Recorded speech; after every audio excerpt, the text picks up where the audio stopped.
Monday, May 4th, 2026. Good morning, beloved people of God. We thank you, Lord, for being the kings of kings and the lords of lords.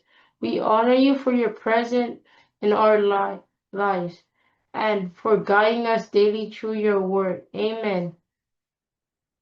Today the word comes from James 1 verse 22. The Bible states, "Do not merely listen to the word.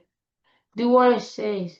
Hearing the word is important, but living it is what transforms our lives. Saints, today be intentional about applying what you know. Either it's showing kindness, walking in patience, or choosing forgiveness. Live out the word in your actions.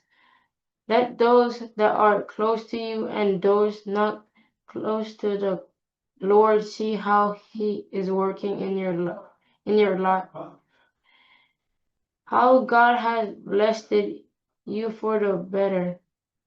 Let's close our devotion today with a prayer.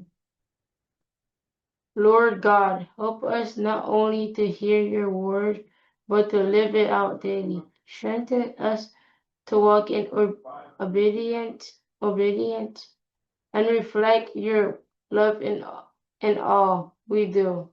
Guide us through your Holy Spirit. In the mighty name of Yeshua HaMashiach, amen.